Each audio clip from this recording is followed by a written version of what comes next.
NC State in the throwback uniforms tonight. The white with red state across the chest. And we are underway as Ben Middlebrooks wins the tip for the Wolfpack. The Hawks of Maryland Eastern Shore in the road black uniforms. First touch for DJ Burns. Spins baseline and scores. NC State immediately into its pressures. We get a look at the starting five for the Hawks. Chase Davis has emerged as a leader for this team that, like most teams across the country, like NC State, has a lot of new pieces, still trying to figure out how they all fit together here in the non-conference. Yeah, Von Ellis with the bucket. They've had some really good games early on. Obviously, coaches trying to get a feel for lineups and things like that. They play with a lot of toughness, really good defensively, and as you saw in the first possession, they're just going to have to find a way to guard DJ Burns all night. Here is DJ Horn, their leading scorer at Boston College, with 21 points, missing his first shot. And he's coming off some season highs over at Boston College. So, again, they're kind of running with hot with the shooting, so expect him to kind of continue that on tonight. 15 to shoot for Ellis. This is Tyler Mack on the left wing. Their leading scorer, Troy Hupstead, going to work. And it's going to be a fun battle to watch all night. Hupstead against Burns. It'll be Hawks basketball, coached by Jason Crafton in his 5th season, leading them to their best season in terms of win percentage at over 58% last year. 18 wins. He was a finalist for the Ben Joe Coach of the Year award, doing a tremendous job, but has 8 newcomers. Yeah, I mean, he's going to have his hands. He's going to have his hands full tonight. Obviously, as you mentioned, a lot of new guys coming in. So again, just trying to implement that. And obviously, they've had a kind of rough patch here with being on the road for quite some time. So coming into a hostile environment at the Reynolds Coliseum, so they've got their hands full tonight for sure. You see, lost their top 4 scorers from last season. Coming off a loss in Greenville to East Carolina on Monday, he was pleased with their defensive performance. They held the Pirates to just 63 points, but said they have to limit turnovers against an NC State team that loves to force them. Middlebrooks turns it over as he's spun into pressure, and the jump ball will be Hawks ball. Possession arrow favoring the visitors. I'm not a good lip reader, but it looked like Coach Keats just said, give the big fella the ball. They ran that first play on the very first possession. Iverson cut, cross screen, and DJ was open there, but Jayden kind of didn't see him. And Coach Keats told him, make sure we get him the ball. Just a couple minutes gone by in this matchup. These two teams last played in 2018 as Ellis knocks down the jumper. And that'll be an interesting action. You know, they get both of the bigs in the ball screen. Obviously, DJ Burns doesn't want to do the switch. So it'll be interesting to see if they kind of go to that as a go-to to force DJ in that pick and roll action with Middlebrooks. Middlebrooks starting his 2nd straight game for Coach Keats. Taylor was stripped. It goes right to Burns in a good spot. And there's his jump hook, no good. And that's really good activity on the defensive end. Active hands, forcing a contested shot, finish with the rebound, and then they're able to get into their half-court offense. He's top 5 in NC State history in shooting percentage. And that's the shot he's not going to miss very often. Better than 55% for his career. They're gonna live with that. Anytime he has two feet in the paint, NC State's going to live with that shot all night. Skip pass. Taylor off of one dribble. And I don't know if they'll give DJ Horn the assist on that one, but that's just really good eye, especially DJ drawing in the defender on his roll, and Jayden being ready to spot up for the pull-up. Taylor coming off an 18-point performance against Boston College. Hupstead high off the back iron. Hupstead dealt with a lot of foul trouble in Greenville as Taylor is hot early. Yeah, he had a phenomenal second half against Boston College, so obviously bringing the energy and bringing it here. This is one of the things that he did very, very well. He had 3 straight possessions where he was able to get a deflection or a steal at Boston College. 4 steals in total in that game to lead the Wolfpack. Ellis needs help. Double team comes, and there's a turnover. And there's that activity by Taylor with the hands, able to get out in transition. This is what NC State wants to do. Jayden Taylor has 7 of the first 9 for NC State. Next whistle will bring us to our media timeout.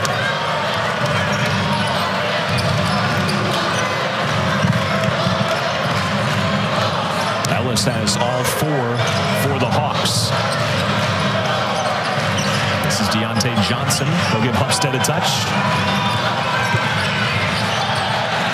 And another turnover.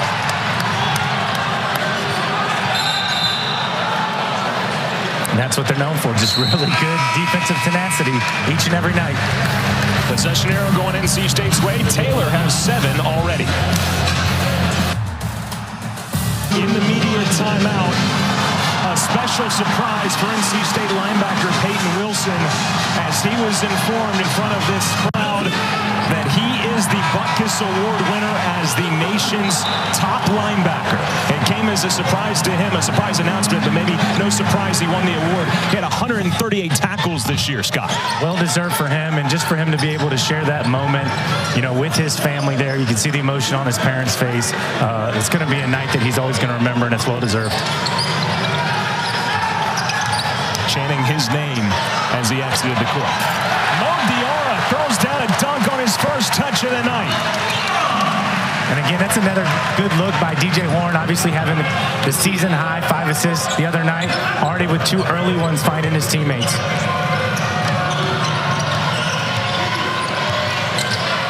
Pull up from Davis is good. Chase Davis, the junior, taking on a leadership role. And that's good action, just kind of getting that DHO, being able to get the ball in your right hand, pick your spot to the elbow, and just rise up and knock down a shot. Preseason All-MEAC. Horn an open corner 3, and he rattles it home. NC State clicking offensively early. If you're just joining us, Jayden Taylor had 7 points before the first media timeout. On 6 of 8 shooting, so the Hawks are going to have to find a way to get some stops and force some tough ones. Nearly a backcourt violation. Ball was tipped. 12 to shoot for Hupstead and the Hawks. And at the scorer's table, Breon Pass and MJ Rice set to check in. Would be the NC State debut for Rice. Jump ball favoring the Hawks. And Rice gets a nice hand from this crowd. And that's kind of been an anticipated, you know, when are you going to see him? Everybody's waiting. When are you going to see him? So it's a nice gesture for the crowd to, you know, bring him up and welcome him to NC State. Sophomore guard, he's from Henderson, North Carolina, spent 1 year at Kansas, took part in summer workouts with NC State, but then stepped away from the team for personal reasons. He's been working his way back into shape. First practice was the Monday right before Thanksgiving. Before a 4-star recruit, his highly anticipated debut, and it comes here tonight in Reynolds Coliseum. Yeah, and I think especially with some of these lineups that you've seen, giving DJ some good rest, played 37 minutes the other night at Boston College. These are going to be some really good defensive lineups, so it'll be interesting to see, try to get him a little bit more rest because they don't want to play him those full 37 minutes, so what they can do, especially on the defensive end with him out. Michael O'Connell into the game, again along with Pass, Dennis Parker Jr., and Mo Diarra.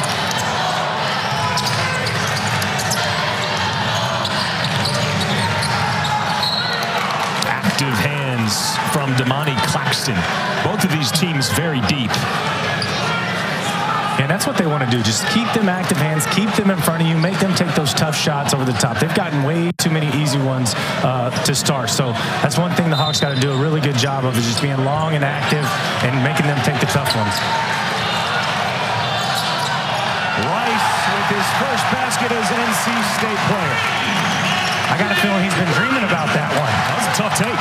Waiting to be back and first offensive possession, able to get a bucket. He made 23 appearances at Kansas last year, averaged better than 7 points per game and better than 2 points per game. That's a good drop-down pass by Claxton there. Pick and roll and able to drop it off for the big for an easy 2. Victory Naboya seeing his first minutes tonight. Dean up on Diarra. Got deep. Long rebound taken by Ellis.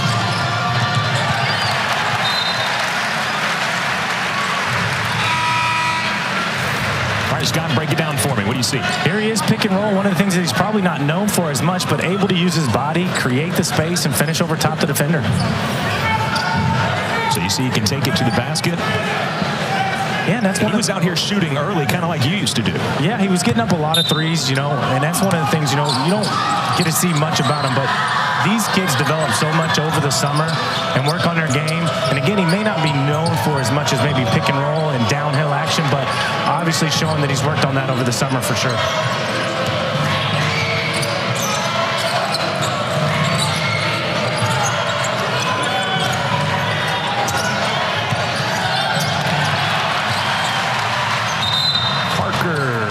Was fouled, almost came back down for a travel, but he's fouled by Toby Naduzzi.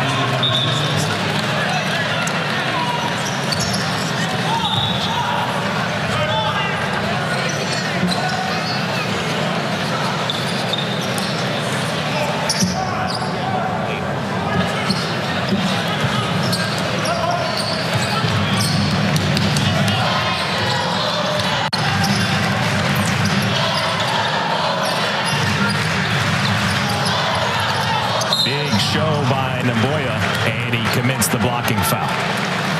Timeout here in Reynolds Coliseum, Valvano Arena. It is V Week. Is my mind, my heart, and my soul. You can't touch those three things.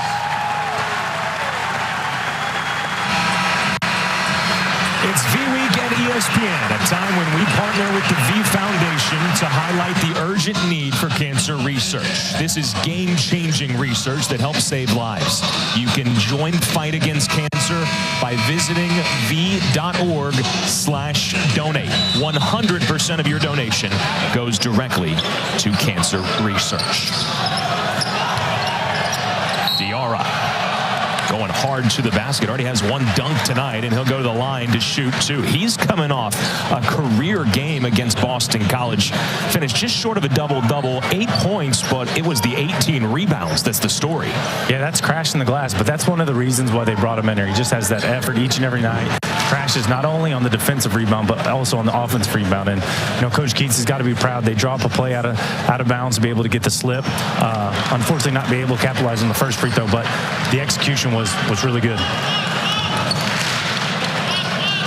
have to think Coach Keats is liking what he's seen so far. His team with a 9-point lead, shooting 70%, and they've forced 4 turnovers already. How are they having so much success on the offensive end, Scott? Well, I think they're doing a really good job early on, especially sharing the ball. And then obviously, you know, creating that havoc, which is something that they always try to do, always strive to get those deflections. But sharing the ball on this end, giving everybody the love and getting the best shot possible.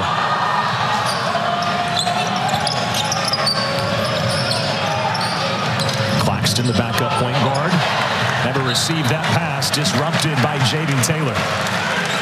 And that's a little bit of that kind of 2-2-1 press that looks a little bit like man-to-man, but with the long and athletic guards that they have, it's easy for them to get a lot of deflection. Like I mentioned earlier, they want 40 per game, and that's why they do a lot of pressure, and they emphasize it a lot in the practice. These teams want to do some similar things. As a 10-second violation occurs, you know, last year, Maryland Eastern Shore led the nation in steals and in turnovers forced. And on their warm-up shirts, the word tenacity across the chest. That is what Coach Crafton wants them to play with. Yeah, he definitely instills them with that tenacity, the toughness. But again, you know, like we mentioned, they're implementing a lot of new players. So he's got to kind of teach that to this so that they know the system, what exactly he wants to do. And I'm sure after they get through this tough little stretch that they have, they're going to be much better off to be able to get home and really start to implement some of that stuff. Morcell with a nice turnaround. And that's just good defense. You know, he's right there with them. Good contest. Sometimes you just got to tap him on the back and say, good shot. So again, the Hawks contending with the pressure. They just do break the timeline with 2 seconds to spare. Claxton fouled. I believe this will be on Taylor. It is on Taylor. Well, we highlighted Casey Morcell in the open. He's been hot lately. He's their leading scorer. Yeah, and this is one of the things that he's really improved on over the summer, being able to put the ball on the floor and be able to score multiple ways. Yeah, last year playing with Terquavion Smith and Jarkel Joyner, a lot of times it was catch and shoot. Yeah, he just wasn't asked to do as much, and that's one of the things about players is sometimes you got to make a little sacrifice for the betterment of the team, and I think that's one of the things that he did this year. And with them moving on, they know they need scoring, so then he can kind of showcase what he's able to do. Several subs for Coach Crafton. Got Elijah Wilson out there handling the basketball. Hupstead back in as well, leading scorer and a rebounder. And Deontay Johnson dribbled it off of his knee and out of bounds. Again, pretty good possession. Just got to secure the ball before finish. Deontay Johnson from the Bronx, one of several players from New York City. As Coach Crafton has great ties there from the city. They recruit there and also in the DMV. Offensive foul here. They could have had a little better space in there. Parker kind of drives, wants to go baseline, but DJ's kind of mucking it up right there at the block. So obviously good action, being aggressive. But again, you see DJ right there. He's trying to attack, and there's just not a lot of space for it. Charged or not, I don't know. But again, you just got to have a little bit better spacing. I thought initially they were calling that on Parker. It was on DJ Burns. Oh, they called it on DJ? Yeah, at least that's what the official stats have it as. I would have had to see it again because I was only looking at Parker. Yeah, DJ, I think, was just trying to get out of the way. 9 to shoot. Johnson off a screen. Gets his own rebound off a tip from Ellis. Wilson can't hit.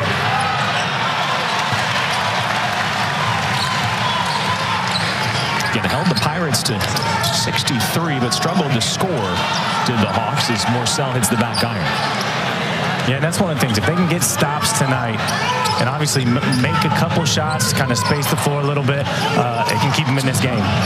You mentioned they've been away from home in the midst of a 7-game road swing. They were supposed to have a home game on December 1st against Hampton. That game was postponed. Great pass. Hupstead feeds Ellis for the lay-in. And you've seen early on, they really want to kind of get to that back cut. So NC State's going to have to do a good job of kind of chesting up, putting the arm bar, and eliminating those back cuts. Ellis goes right through Diarra, and he'll be whistled for the foul. All right, so we knew Hupstead can score, he can rebound, but did you know he's got that in his bag too? Just doing a good job, looking at him, and Diarra kind of falling in love with watching the ball and able to take advantage of the back cut. So Devon Ellis, a sophomore from Chicago, leading the way with 6 points. He had 12 in 24 minutes against East Carolina on Monday. Burns.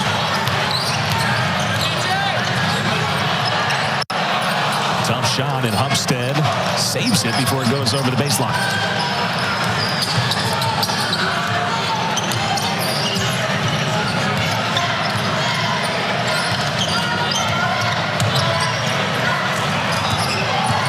This is Johnson.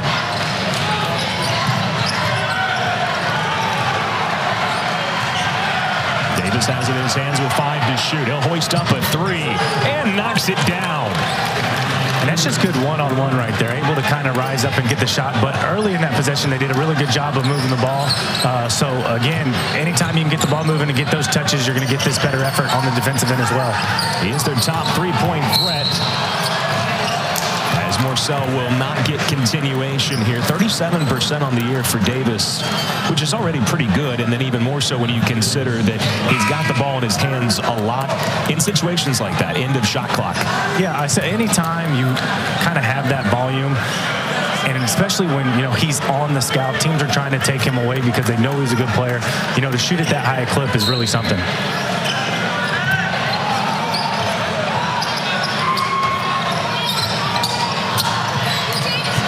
With a nice move, steps through the lane for 2. And he's had a really good start to this game, able to get to the bucket, get a couple good looks, as well as kind of getting his teammates involved. So this is a really good start for him.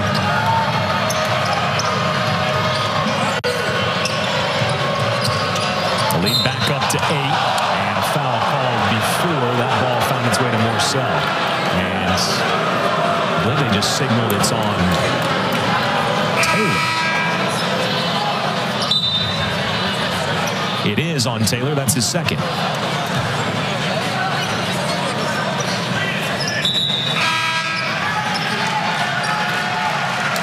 So Taylor out and MJ Rice replacing him.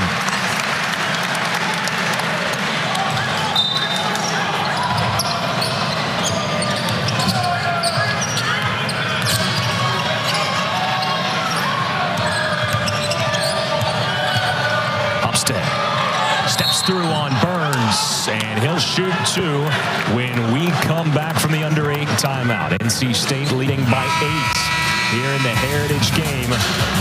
David Thompson in the house for this one. Liberty Mutual customized my car insurance.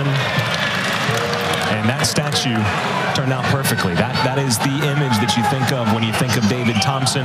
And he wasn't the first player to ever score on an alley-oop, but he and teammates Monty Tao and Tim Stoddard are often credited with popularizing that play, because when he played from 1967 to 1977, because of the Lou Alcindor rule, there was no dunking allowed. And so when you have a 44-inch vertical, just throw it up and lay it in. And honestly, I think it'd have to be harder to score just trying to drop it in the basket than actually dunking. So it just shows how good he was of a basketball player. Middlebrooks is fouled by Israel Yaw.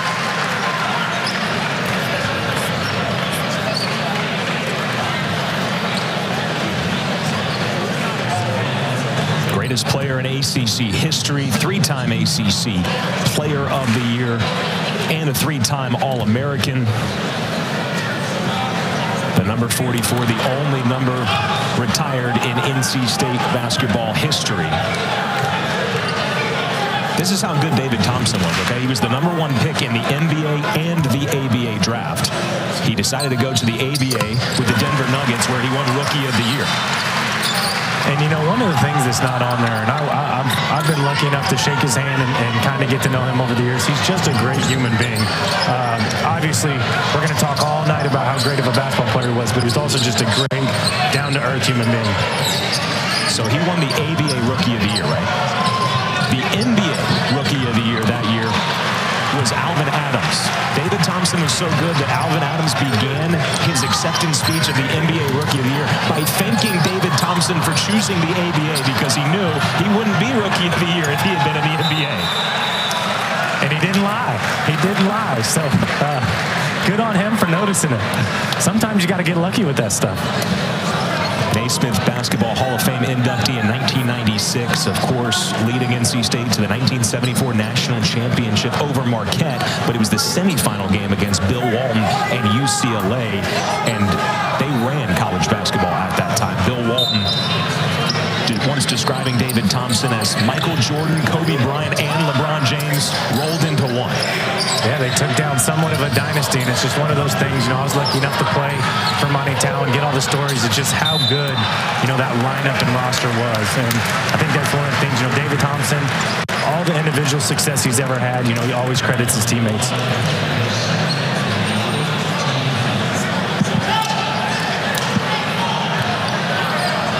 Tommy Burleson is here tonight, along with Phil Spence. Ben Middlebrooks to shoot 2. Sunday afternoon, we have a women's basketball doubleheader on the ACC network. Duke hosting Florida Gulf Coast at noon Eastern. Florida Gulf Coast has already beaten North Carolina this year. That's followed by number 18, Louisville, who won 4 straight, and Kentucky. Both games are also available on the ESPN app. Speaking of women's basketball, NC State women's basketball up to number 3 in the AP poll. They were honored at the under-12 timeout to a standing ovation. Morcell with the steal and the finish. And we're going to be a broken record. That's kind of what makes this team go. Being able to get those deflection steals and getting those easy baskets out in transition. NC State struggled to score in Oxford at Ole Miss in transition, but was back to its old ways in the win over Boston College on Saturday to open up ACC play 1-0. No whistle as O'Connell hits the deck. We've had a lot of tie-ups tonight. This one going the way of the Hawks. A lot of that's just two scrappy teams.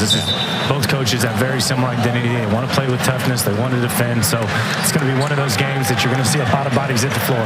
That's the second turnover forced by Maryland Eastern Shore. NC State has forced 7 already. And looking for more here with full court pressure.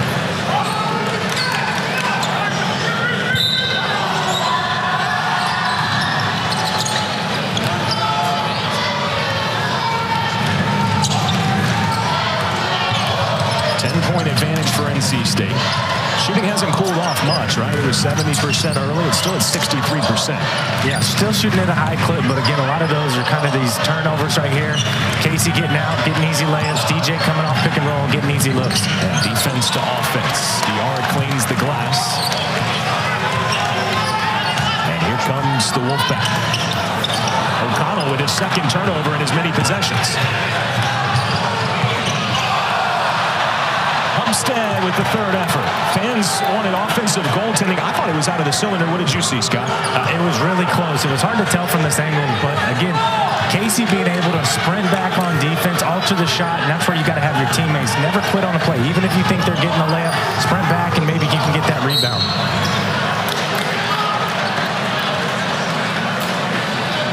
NC State shooting 1-1 here.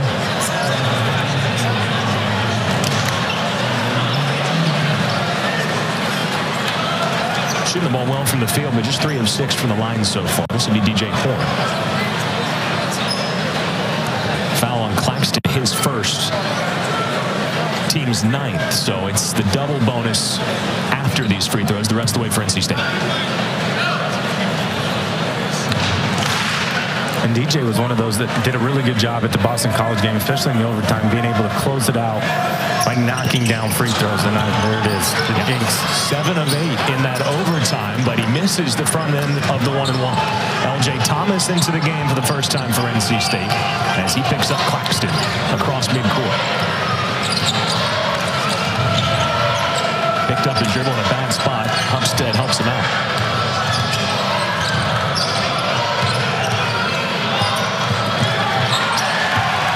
Steal from Diarra. Transition triple. In and out for Morcel Diarra. Another rebound. And he has such great energy off the bench. And he does a good job. It's one of those things. I was able to play with a guy named Richard Howell that was able to see where the ball comes off the rim. And he's really good, especially on those offensive rebounds. Be able to see the shot be up, see that it's long or short, and be able to kind of figure out where it's going to come off that rim. Richard Howell, what a great rebounder here at NC State. And Diarra matching Richard Howell his last time out against Boston College. Air ball from Mack. Diarra with 18 boards against Boston College as Horn can't hit.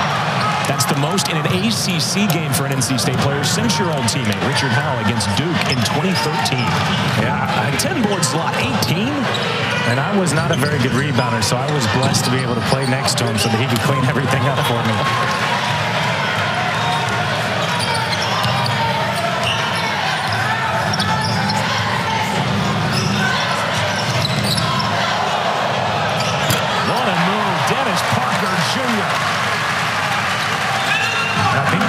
Things that he brings this team. He plays a lot of the forward position, but he moves athletically like a guard and can put it on the floor. Diarra turns over Hupstead. And at the under 4 break, it's NC State leading by 12. Largest lead of the game.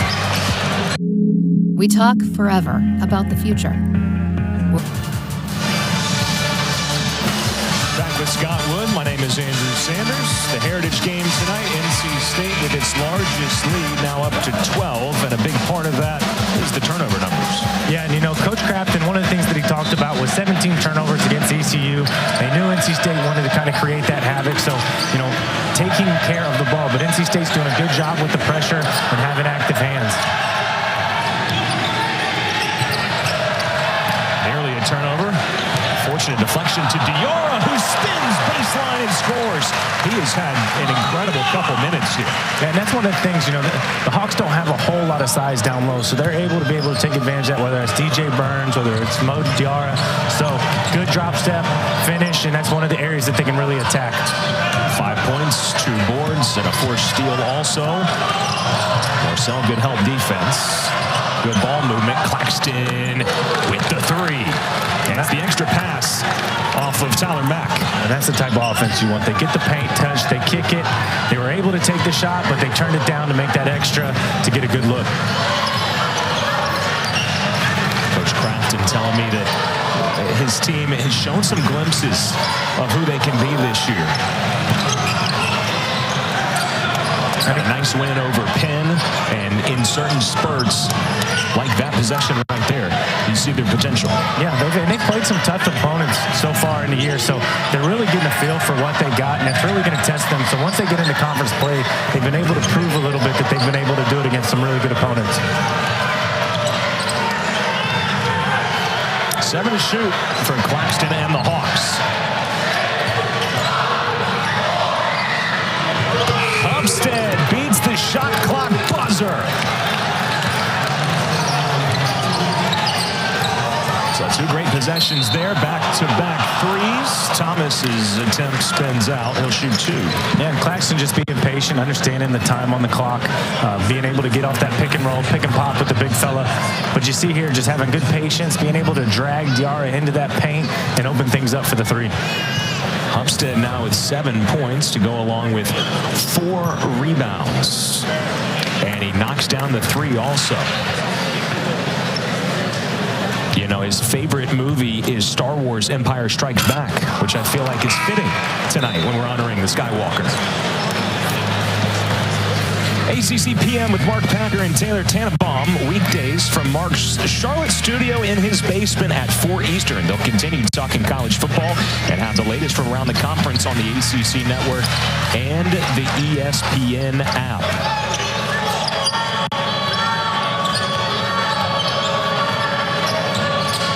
And NC State's already gone 11 deep, and they're really getting into that roster, so expect that pressure is going to be there all night. Foul on 0, DJ Horn. That's his first.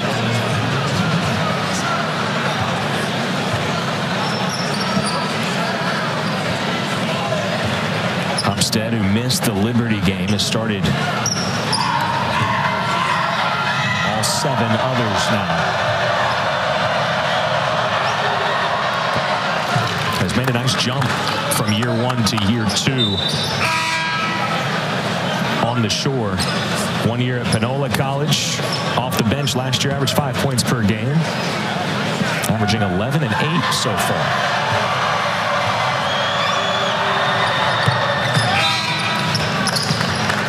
A nice bounce back game for him. 3 fouls in just 10 minutes, limiting him on Monday against East Carolina. He gets a nice hand as he makes his way to the bench. And 95 seconds to go. It's just a 7-point game. The 3 ball. And Hubstead getting them back into this half. And it's been ugly at times, but I think they've done a really good job of just kind of slowing it down, controlling the pressure, and being able to get good shots in the half court. Get back by Parker. It's also helped cut into the score that NC State is starting to come back down to earth a little bit. Shooting percentage, they're still at near 60%. We'll get a timeout. We'll take it with them.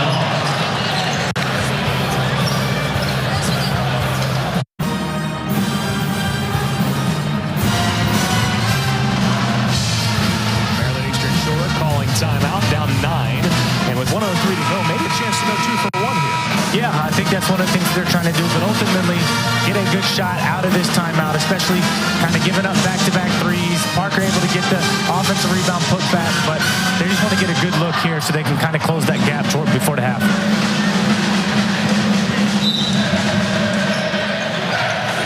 This Hawks team played in Cameron Indoor Stadium last year against Duke, so it felt like they'd be ready for this opportunity. Excited, certainly, to play against another ACC foe on the road. Deontay Johnson to Hubstead, another triple, in and out. And after watching, I think they took the timeout to get Hubstead back in there so they get a good offensive possession.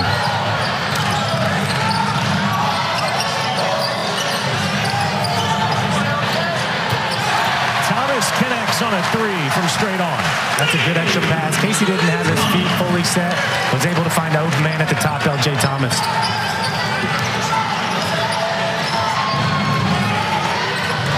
Hawks can have the last possession of the first half.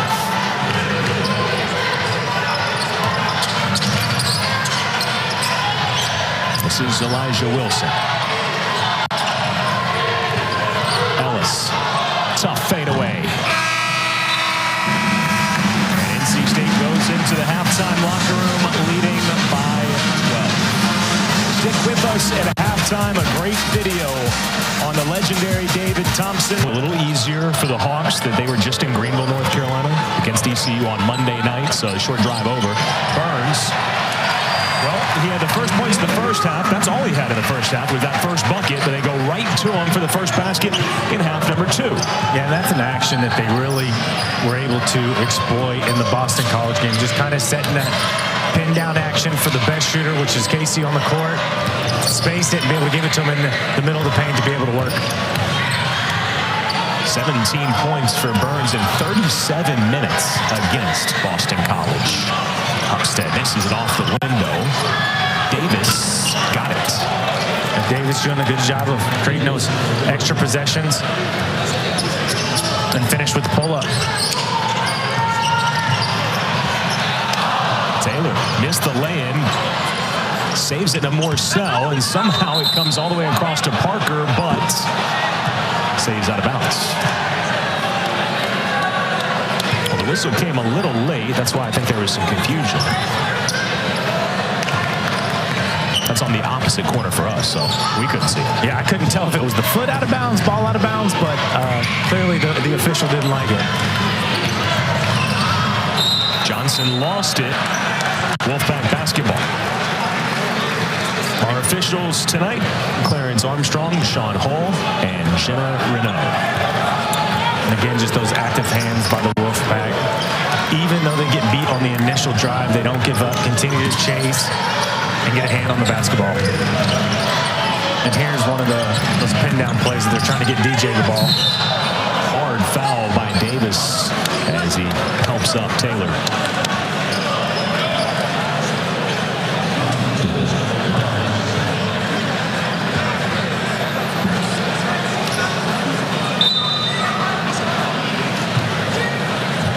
That's one of the things Taylor's done really well for the Pack is just kind of that one guy that's always in the aggressive mode, especially on the offensive end, being able to attack. You know, DJ Burns hasn't shot a lot of free throws this year, but Jayden Taylor's doing a really good job of attacking. Here they're trying to set the cross screen so he sees everybody kind of high and goes to attack. Obviously, DJ comes through a little bit late to kind of mess up some of the spacing, but especially when they're all high at the free throw line, just able to attack off of it.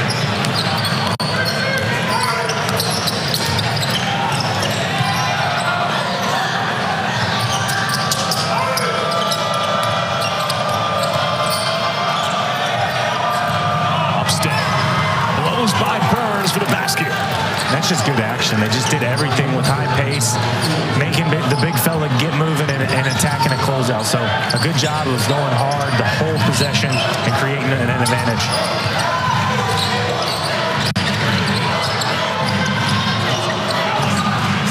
Taylor, he's been their top three-point shooter this season. Got the tip from Burns and the basket.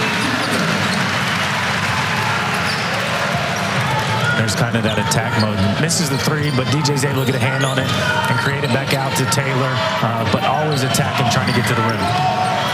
Taylor at just over 48% from three entering tonight's game.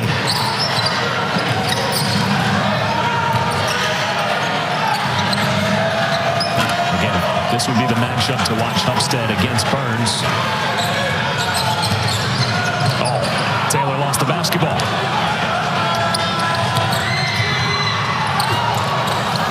Maybe a little bit too much attack mode on that side. A nice pass there for the basket because Dennis Parker Jr. was going up high for the block. He made a good business decision to drop that off.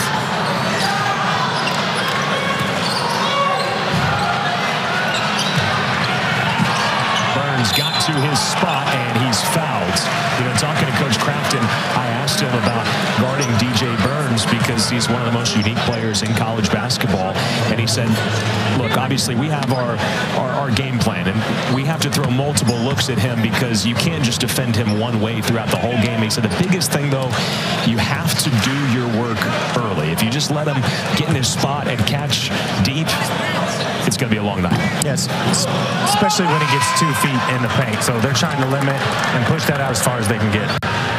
Tonight at 10 Eastern after the men's basketball doubleheader on ACC Network, the Nothing But Net crew will break down the night in the ACC with highlights and analysis of all the men's games and look ahead at the best games on the schedule in the coming week. That's coverage you can only find in one place on the ACC Network and the ESPN app. O'Connell, before the ball was inbounded, called for the foul as he was grabbing Deontay Johnson. O'Connell's been quiet in this game so far. No points, couple of turnovers, and whistled there for that foul.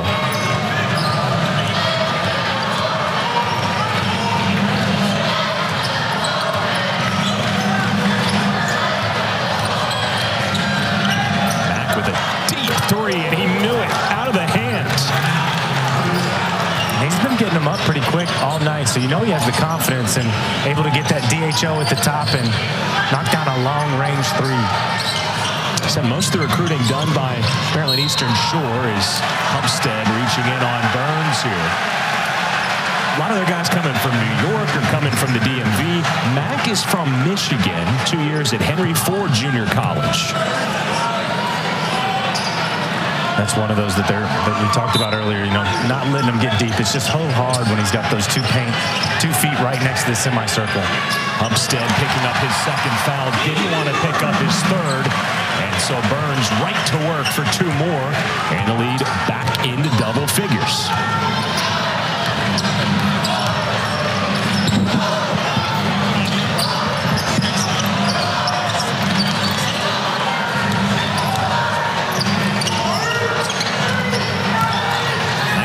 From Mack. Hubstead can't lay it in. Ellis can't either.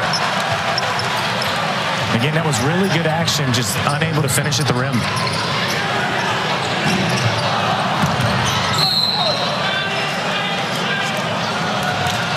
Last touch by O'Connell.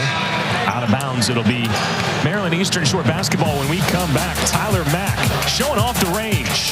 Getting a DHO at the top. They call his number. For number 44 at halftime, he was honored on the court, joined by Eddie Fiedenbach, Tommy Burleson, Mark Moeller, Howard Pickett, Phil Spence. Part of that great 1974 national championship team, which will be celebrated all year for NC State as part of their anniversary and ending UCLA's 7-year title run. An incredible team. Yeah, I mean, phenomenal. One of the best teams ever assembled. Obviously not being able to play his freshman year. It's one of those teams that's going to go down as arguably one of the greatest in, college basketball history. 10 seconds before O'Connell hit the floor, going for the loose ball. David Thompson, of course, greatest player in ACC history. 3-time All-American. There's the team pictured after the win over Marquette, but also All-Americans. Tommy Burleson, the 7'4" center, and the 5'7" point guard, Monty Tao, as well. Tim Stoddard, who along with Tao helped throw those alley-oops to David Thompson. He played power forward. He also pitched in the big leagues. And Mo Rivers, who just passed away last month, in the backcourt with Monty Tao. Phil Spence was the 6th man on that team. Burns, basket plus the foul.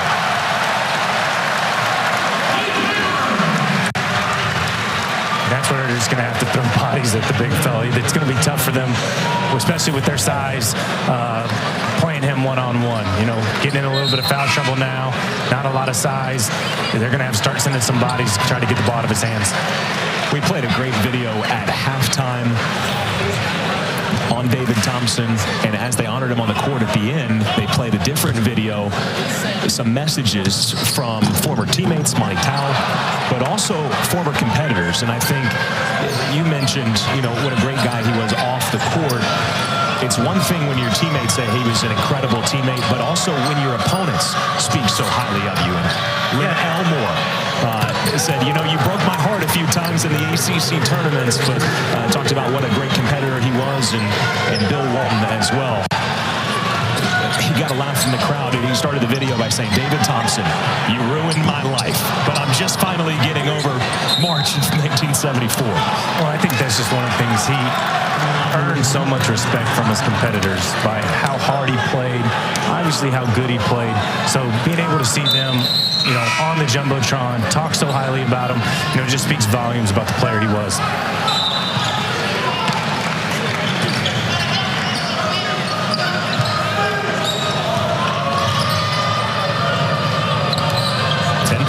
For the Wolfpack. Claxton, and we have a foul on Claxton here as he coughed up the ball and then grabbed Taylor. And it probably ended up being a good foul, because if Taylor would have been able to grab it, he was off for the races. I think it's great that this Heritage game is being played between NC State and Maryland Eastern Shore, because the Hawks also have some great history relating to 1974 as Horn pours in a three.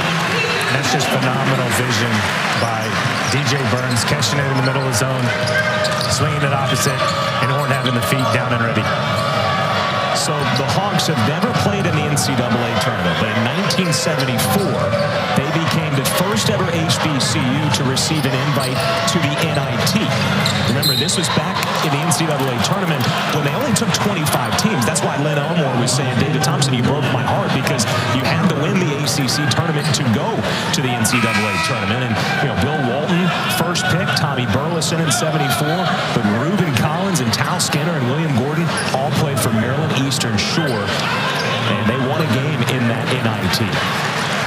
They were still a member of the NAIA, so they actually got fined for accepting the invite to that tournament, but they were an absolute powerhouse, averaging 93 points per game that year. And keep in mind, that was before the invention of the three-point line, Scott. I'd take the fine as well. That's elite level of scoring. I don't know if any of my teams, even with the three-point line and some of the offensive firepower we had, even averaged that many points. So it just shows of kind of the offensive ability. But going back to those logos, elite logos, those old school logos look phenomenal. That's an elite finish by DJ Horn in transition. The young Seattle Supersonics. Yeah, I think they're deserving of an NBA team. They had a lot of fun. They always filled out that crowd, back with the Ray Allen group. A really good crew. NC State defense to offense, and the lead. And here you go. This is one of the things they were able to kind of get back in it. Obviously sitting there at Claxton, being able to knock down a shot. Claxton getting the paint, touch to Hubstead. If they're going to be able to kind of get back in this thing, this is one of the things they're going to have to do, is knock down some threes and really put the pressure on NC State to push out that pressure and really create some havoc. Maryland Eastern Shore, 5 for 13 from beyond the arc so far tonight. Like you said, that's kind of kept them in this game when they've been able to get shots, right? You don't get a shot when you turn the ball over, and that has been an issue with 10 so far. Yeah, and Mac made one down on this end, and they cut the deficit to 10 there, but then they kind of gave up that turnover, and then they gave up that, they kind of went zone for possession, and DJ Horn made a really good pass for a three. I think we have a push on MJ Rice before. Yes, that is the call here. So no block charge. Obviously, O'Connell was trying to take a charge, but they call Rice being on the hip of Israel Yaw before the contact. Yeah, he got him a little bit down low, maybe tripped him and got him off balance to start. But it looked like he was trying to go to a Euro step and just kind of tripped him up a little bit. So Yaw to the free throw line, the sophomore from Guyana. Spent 1 year at ASA Brooklyn College before transferring.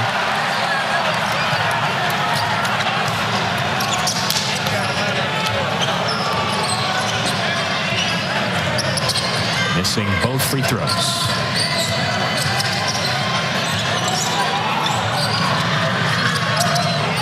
Taylor in rhythm, in and out. I think DJ Horn honestly had the first shot where he got that dribble handoff action, pin down dribble handoff, but chose to pass it up. You're not passing that one up?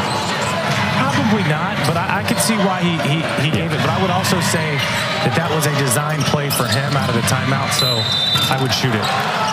And another foul on Rice here as he fouls the three-point shooter. That's Elijah Wilson. It takes a little while to kind of get your feet under you, right? Remember, he's making his NC State debut tonight. Yeah, I mean, you just got to give them a little bit of space. That's one of the things that the referees, before every season, they come and talk to you and they preach, all right, listen, give them room to land.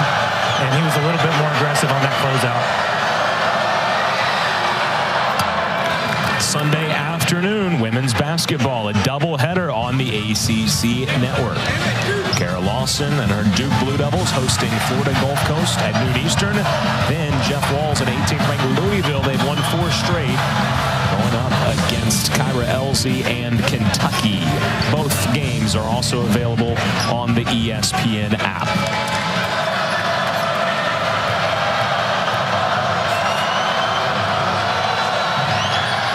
Well, we talk about the three-point shooting. Mike could get the Hawks back in this game. Oh, and DR is going to be called for a foul here, and he had no idea that Wilson was coming around.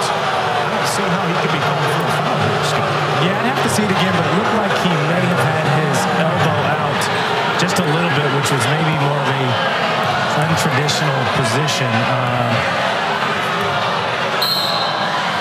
But I'm always for good effort. I like good effort, so we'll let it slide.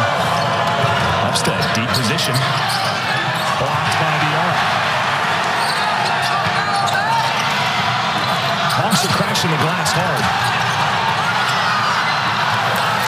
And that's just an effort basket. And that's how they're going to get back in this game, just playing hard, the tenacity that we spoke on, the toughness. You know, they got it to 11. They've missed a few free throws that would probably have it back into single digits, but again, they're kind of bringing that intensity and putting the pressure back on NC State. And I think he got away with a little bit of a walk.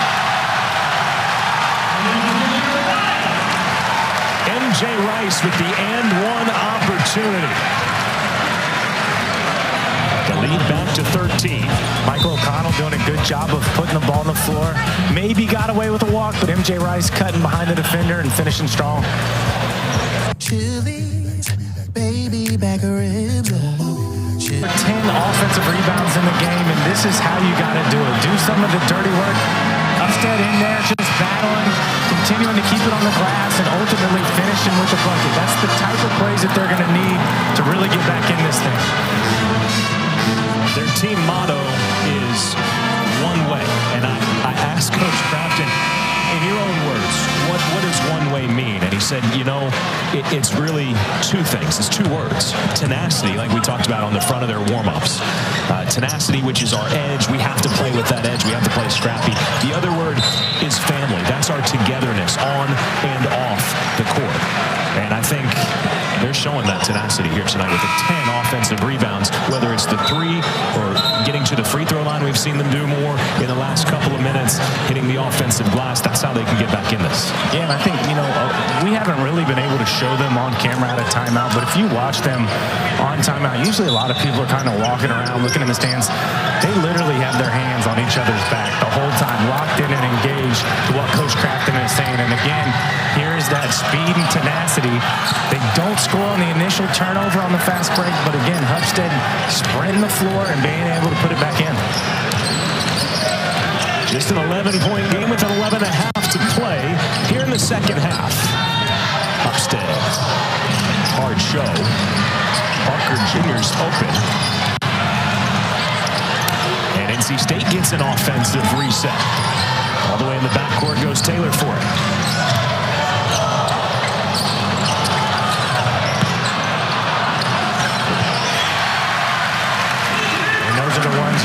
They're trying to get back in it. Just got to find a way to not give up 2 offensive rebounds in the possession and give yourself a chance. Big basket for Burns there, like you say. Third time's the charm on that possession for the Wolfpack. Davis to the baseline. Upstead. Wow. Well, he only had 3 threes on the year coming in. He's got 2 in this game. Nobody stops Jayden Taylor. He's always in attack mode, always looking to get downhill, always looking to get to the free throw line, and that's just one of the things with him. He's just always in that go mode, even on the defensive end.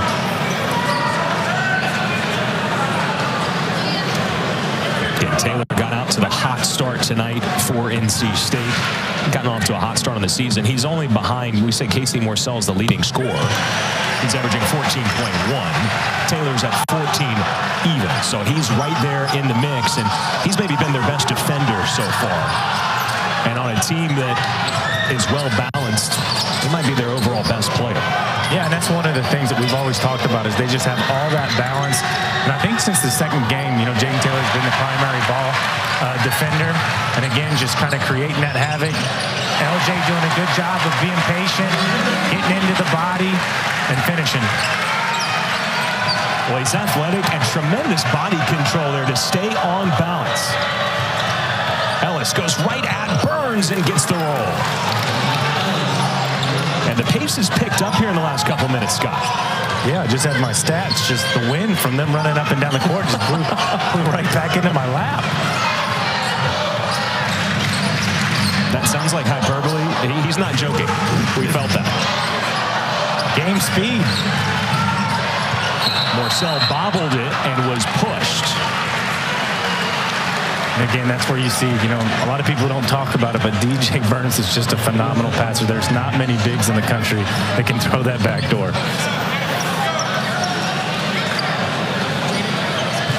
One and one for Casey Morsell. Scenario tonight where NC State has struggled from the line, just 7 of 16. ACC PM with Mark Packer and Taylor Tannenbaum. Weekdays from Mark Charlotte's studio in his basement at 4 Eastern.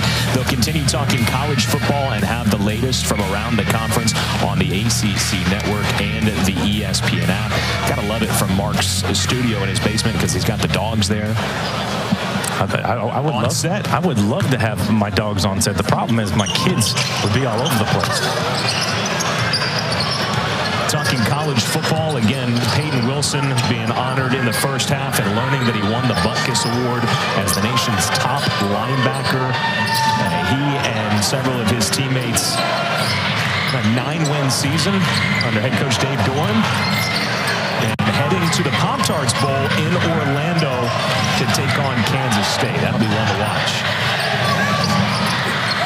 Ellis doesn't get the roll this time and then gets called for a push in the back. And this is going to be free throws again. It almost looked like Ellis was anticipating contact, and Casey kind of just backed off of him and let him have the easy one and threw him off a little bit.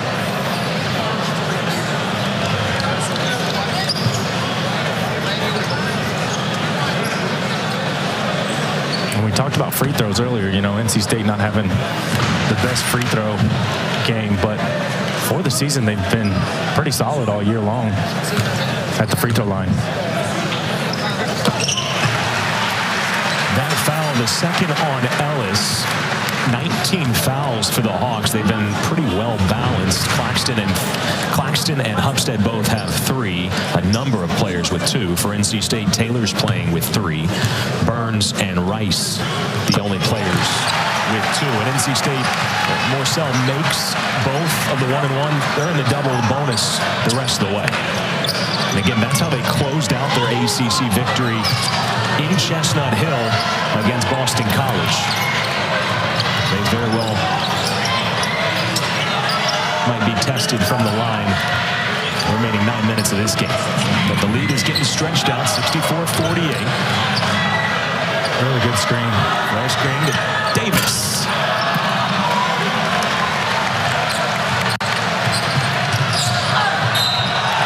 How good is Jayden Taylor in the open floor? He's just so strong and physical. He's able to kind of slow his body down. He takes that left step, Euro steps back across, but he's just such a physical, aggressive guard. Here he just sends him to the left, steps back across, and finishes on the other side of the basket. through contact. Saw Johnson slapping at the ball there. His first foul.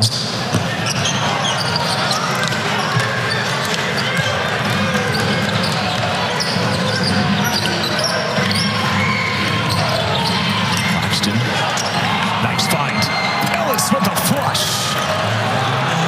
I was about to say, he picked a really bad spot to pick up his dribble, but again, Ellis made himself available, and they made a really good pass to finish with the dunk. Devon Ellis, he plays basketball right-handed. He's primarily left-handed in everything else in life. That time, he used both hands for the two-handed jam.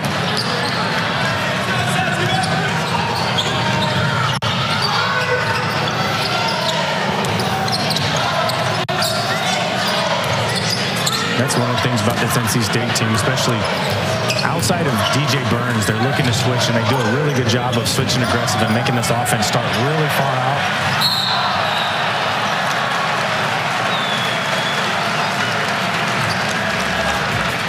That was a three-point takedown in wrestling. LJ Thomas with the steal. Will head to the under 8 timeout. The Wolfpack up 16. One way to avoid expensive car repair bills.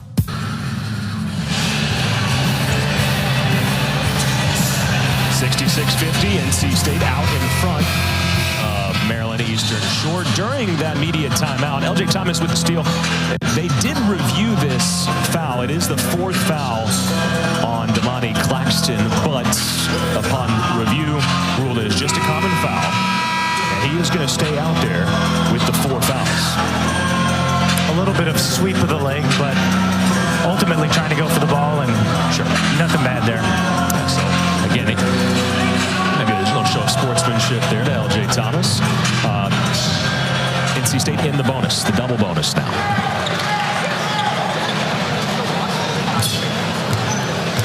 LJ Thomas has seen his minutes increase as this season has gone along, making his 5th appearance of the year. Didn't score against Boston College, but played 6 minutes and really came in and that Las Vegas trip.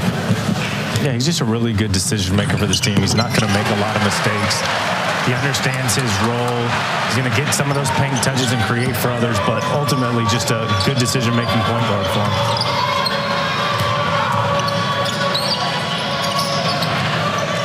Thomas now with 7 points.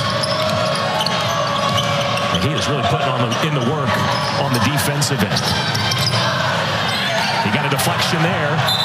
And he's fouled as he picks up yet another steal. And again, that's just the effort of LJ the whole time. Dogging him on defense on this end and then able to get a hand on the ball. And again, sacrifices his body to dive and draws another foul.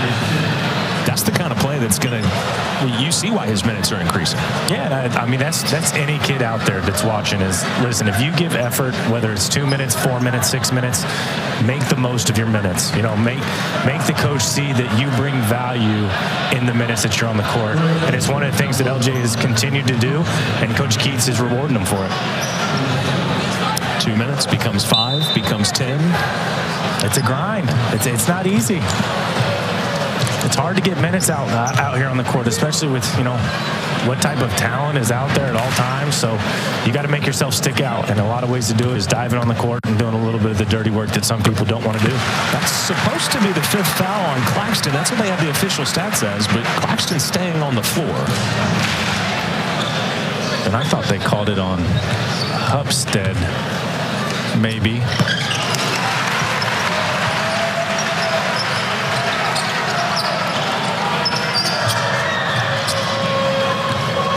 See if maybe they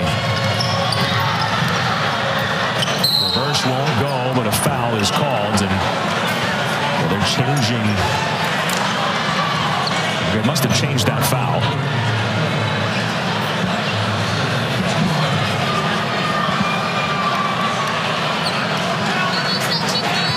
Yeah, they are in the process of changing, and I think it might go to Hupstead instead. If so, that's his 4th. It is on Hupstead. So now 4 on Claxton and 4 on the leading scorer and rebounder Hupstead.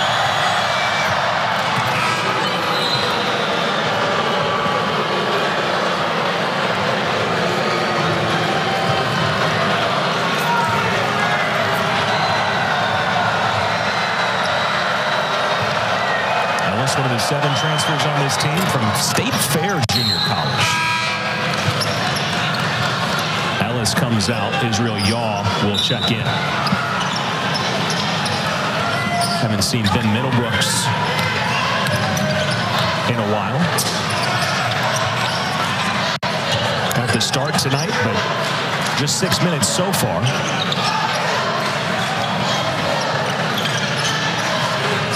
Again, Taylor, catch and shoot. He's nearly at 50%. Yeah, no, DJ Horn's going to get the assist on that one, but you got to give at least half and some of the credit over to DJ Burns for setting a really good screen.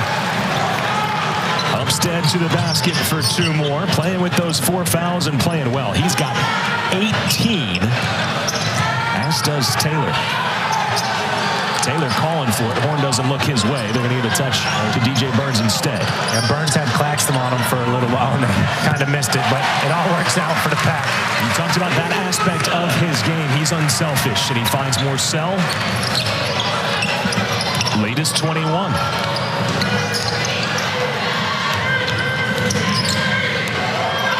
They get the switch.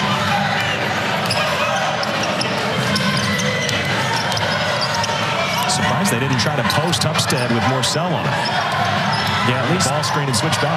Trying to take advantage of the mismatch because Middlebrooks and Morcell are just sitting there switching everything. So find the mismatch and attack. NC State will attack in transition.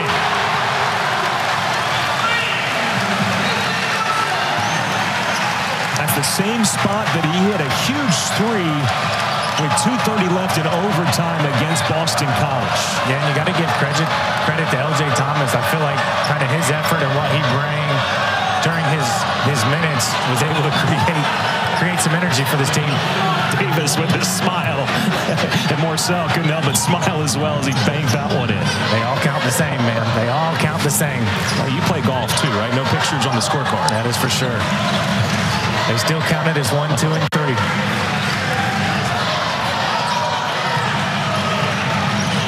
Upstead with 4.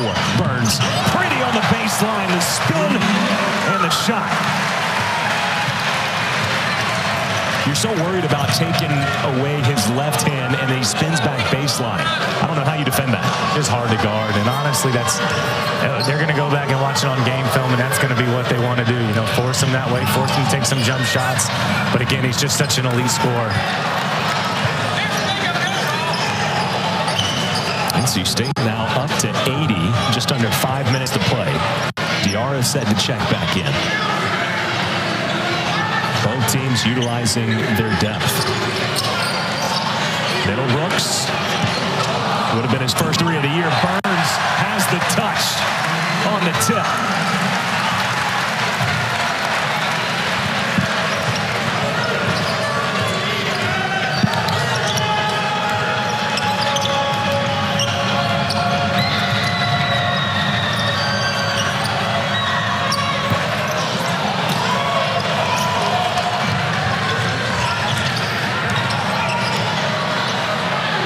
Taylor's got 21.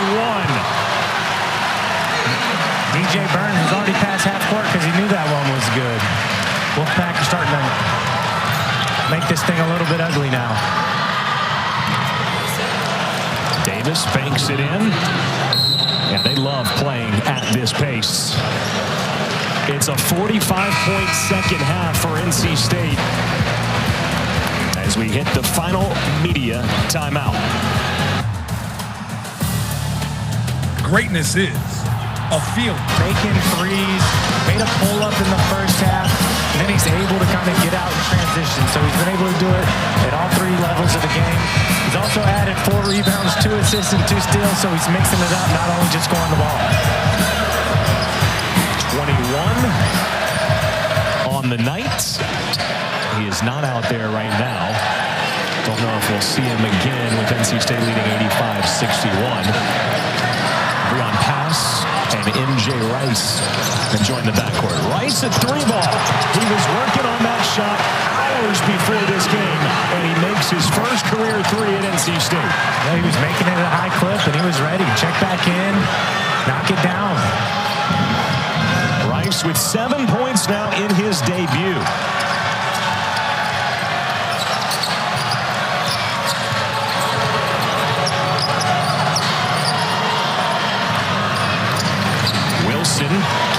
answer. Diarra's running the floor. And a reach-in foul on Wilson. There'll be 2 free throws for Diarra. MJ Rice coming off the pick and roll. Gets a switch, but they don't switch aggressive. Able to knock it down.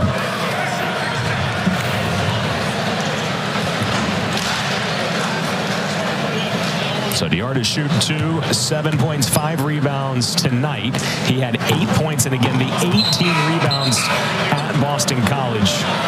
The most for NC State in an ACC game since Richard Howell against Duke back when you played, Scott. Yeah, I might have made a lot of threes during my time, but Richard set a lot of really good screens for me. So he's just one of those guys that battled, very similar to how Diarra is. Sticks his nose in there and finishes with a lot of rebounds. Diarra gets a nice hand coming out, as does Ernest Ross getting a hand coming in.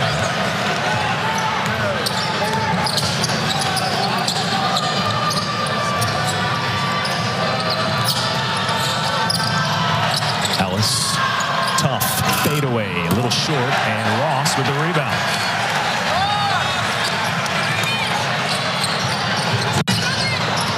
Good box out. Rice can't get the stick back. Second effort, he gets it. And you can just tell he's strong. Even on the first one that he missed, he kind of cleared 2 guys out just by lifting up his arms. So that's one of the things that he's just going to add. You've seen him make a 3. You've seen him get all the way to the rim, and he's also going to be down there battling for some offensive rebounds. Again, Maryland Eastern Shore held ECU to 63 points on Monday night. Middlebrooks with a huge rejection. NC State has scored 54 points in this half. By the way, we mentioned that game against Duke. We've got some video from that game, Scott. Yeah, again, Richard Howell setting in a really good screen, and there were some words said that if my kids are watching tonight, we're not going to say them live on air, so I'll keep those to myself. But it was a double technical. Double technical. I want to be very clear. Thornton got one as well, so it was kind of a wash. I mean, it's cool you made the shot, but looked to me like, and this is my first time seeing that footage probably since that game, but looked to me like you kicked out the legs there. I did. I kicked my legs out a lot. I was one of those guys that tried to draw the foul, and especially when you're shooting 90% from the free throw line, you got to try to get there, because I'm not driving in the paint and getting the easy ones. I got to draw them when I'm shooting threes. But that's one of the good memories, being able to beat Duke. Be able to enjoy it with your teammates. But I definitely kicked the legs, and me and Thornton went at it. Like the whole stories, we went at it for a while, for 3 or 4 possessions, and then finally I got an opportunity to make one, and it just so happened to be on him. So I gave him a piece of my mind. I'm just glad people can't lip read anymore.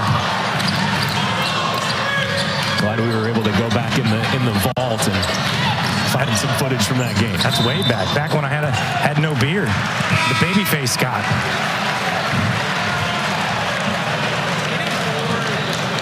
I'm sure Richard Howell would approve. Yeah, he kind of said it with a beautiful manicured beard for every game. He called it Beard Gang back then, and I was never able to join the Beard Gang. So a few years later, when I was able to get a little bit of peach fuzz on my beard, I was able to properly join his Beard Gang. So it was a great honor to be able to do that. 9 to shoot.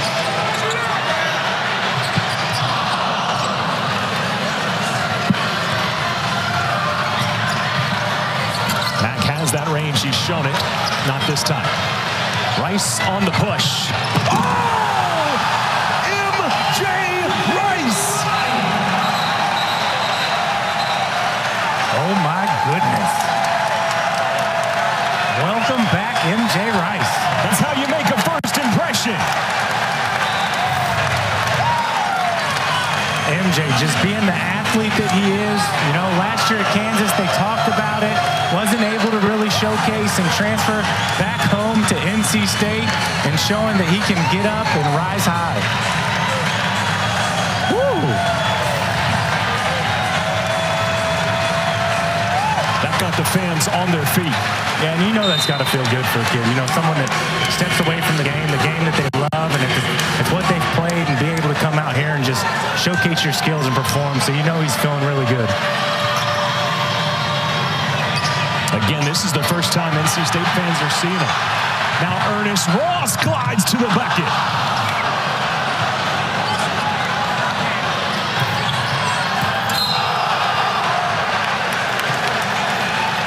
We're starting to see a little bit of athleticism on both sides. Middlebrooks with the foul. It'll be 2 shots. Kalichi Okorogwo. His first minutes of the night, and he'll shoot 2 from the Bronx. He hasn't played at Reynolds before, but he's actually played NC State before. He's an Austin Peay transfer. He scored 3 points and had 3 rebounds against NC State last year in the opener. The fans here want a free chicken sandwich. They'll get one if he misses the second, but he does.